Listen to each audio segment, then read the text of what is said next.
কথায় বলে না, আগে দর্শনধারী তারপরে গুণবিচারী। দেখুন রেসিপিটা দেখতে এতটাই সুন্দর হয়েছে, না খেয়ে কিন্তু এটা বলে দিতে পারবেন যে স্বাদ কিন্তু অসাধারণ। এত সুন্দর দেখতে হয়েছে। সামান্য কয়েকটা উপকরণ দিয়ে নিজে বাড়িতে বসে বানিয়ে ফেলতে পারেন এই অসাধারণ স্বাদের রেসিপিটা। নমস্কার, আশা করি সকলে ভালো আছেন, আমরাও ভালো আছি। আজকে আমি নিয়ে এসে হাজির হয়েছি বেবি টমেটো দিয়ে ডিমের একটা রেসিপি। এটা বানানো একেবারেই সোজা, আর রেসিপিটা দেখলে যে কেউই বলে দিতে পারবে এর স্বাদ কিন্তু দুর্ধর্ষ।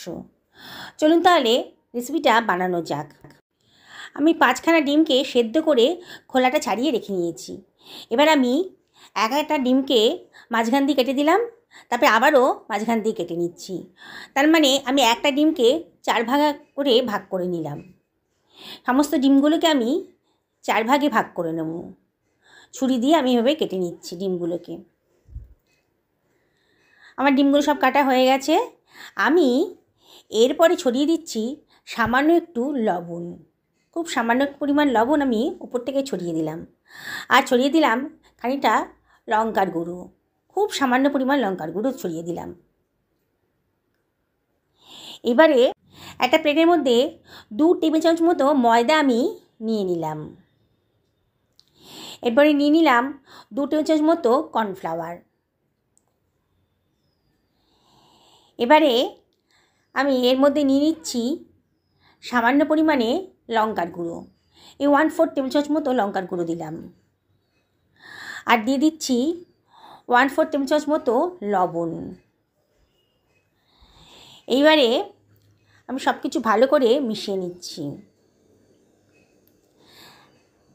একটা চামচ দিয়ে সব কিছু ভালো করে মিশিয়ে নেব, যাতে লঙ্কা, নুন আর ময়দা আর কর্নফ্লাওয়ারটা ভালো করে সব কিছু মিশে যায়। সব কিছু ভালো করে মেশানো হয়ে গেছে। এবার আমি অল্প অল্প জল দিয়ে একটা পাতলা ব্যাটার বানিয়ে নেব। একবারে বেশি জল দেব না, অল্প অল্প জল দিয়ে ভালো করে এটাকে মিশিয়ে নিচ্ছি। খুব ভালো করে নেড়ে নিতে হবে, যাতে কোনো লাম্পস না থাকে।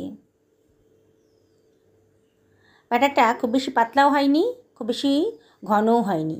দেখুন আমার এরকম ব্যাটারটা তৈরি হয়ে গেছে। ভালো করে ঘেটে নিচ্ছি। এবারে আমি এর ভেতর দিয়ে দিচ্ছি কেটে রাখা ডিমগুলোকে।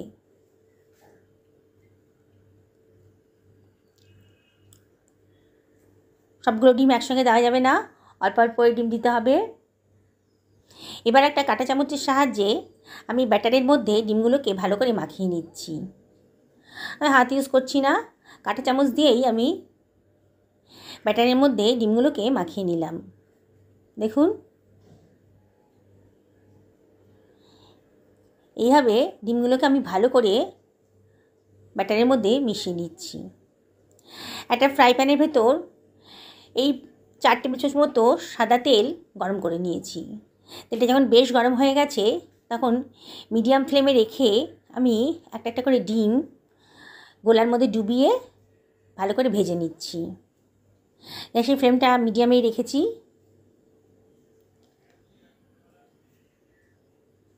সমস্ত ডিমের টুকরোগুলোকেই আমি ভাজতে দিয়ে দিয়েছি। এবার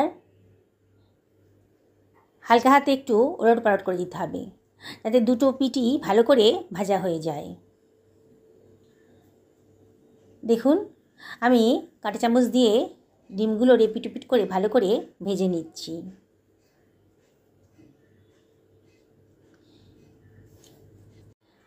আমি ডিমগুলোকে এপিট ওপিট করে ভালো করে ভেজে নিচ্ছি। ডিমগুলো ভাজা হয়ে গেছে।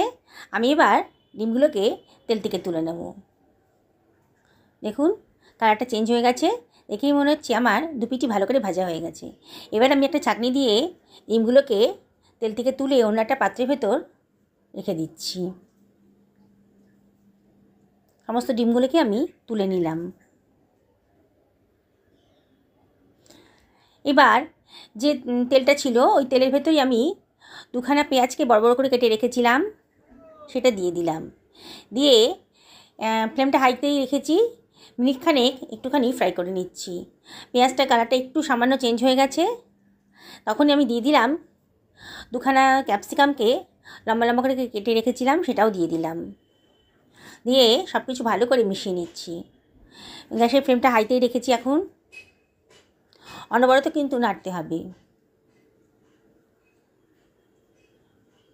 এবার মিনিট খানেক ভাজার পর আমি এর মধ্যে দিয়ে দিলাম 1/4 টেবিল চামচ মতো হলুদের গুঁড়ো, আর দিয়ে দিলাম 1 টেবিল চামচ মতো লঙ্কার গুঁড়ো।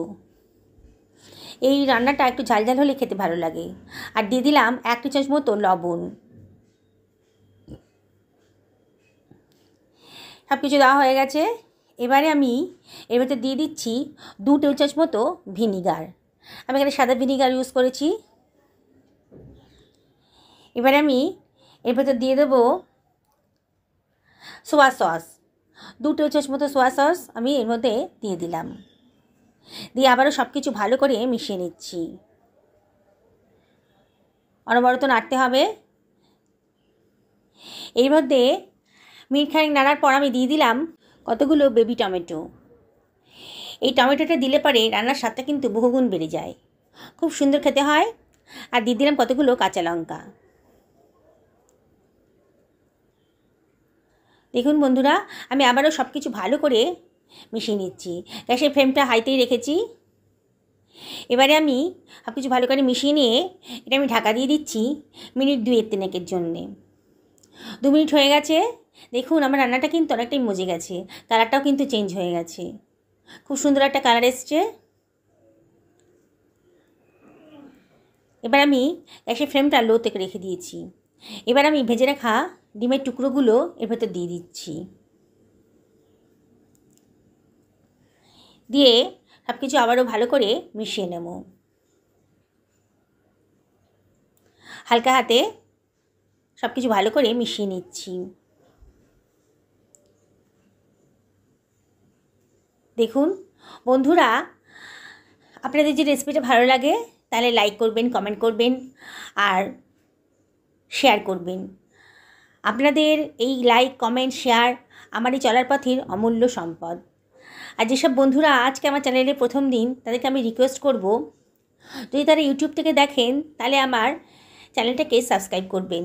আর ফেসবুক থেকে দেখলে পরে আমার পেজটাকে ফলো করার জন্যে রিকোয়েস্ট করব। সামান্য একটু চিনি দিয়ে দিলাম। চিনিটা দিলে পরে কিন্তু রান্নার টেস্টটা খুব সুন্দর হয়ে যায়। এবার দিয়ে দিলাম একটুখানি গোলমরিচের গুঁড়ো। স্বাদ আর গন্ধ দুই আসে গোলমরিচ দিলে পরে। এবার দিয়ে দিলাম খানিকটা কসুরি মেথি। হাতে ডলে খানিকটা কসুরি মেথি ওর ভেতর দিয়ে দিলাম। আর দিয়ে দিলাম খানিকটা ধনেপাতা কুচি। আবারও সব কিছু ভালো করে হালকা হাতে মিশিয়ে দিচ্ছি। রান্নাটা কিন্তু আমার প্রায় রেডি হয়ে গেছে। বন্ধুরা, আমি আপনাদেরকে আবারও রিকোয়েস্ট করব, একদিন অন্তত এই বেবি টমেটো দিয়ে এই রেসিপিটা বাড়িতে বানান। ডিমের অনেক রেসিপি তো খেয়েছেন, একবার এই রেসিপিটা করে খান, দারুণ লাগবে। লুচি, রুটি, পরোটার সাথে কিন্তু খুব ভালো লাগে। আর ভাতের সাথে আর পোলার সাথে খেতেও কিন্তু মন্দ না। খেতে গেলে বেবি টমেটো যখন মুখে পড়ে তখন কিন্তু এর স্বাদটা আরও বেড়ে যায়, খুব সুন্দর লাগে খেতে। আমি প্রায় এটা বাড়িতে বানাই। আপনারা এইভাবে একদিন বানান আর অবশ্যই কমেন্ট করে আমাকে জানাবেন আপনাদের কেমন লাগলো এই রেসিপিটা। দেখুন কি সুন্দর কালার এসছে, দেখেই কিন্তু খেতে ইচ্ছা করবে। খুব সুন্দর খেতে হয়েছে। সকালে ভালো থাকুন এই কামনাই করি।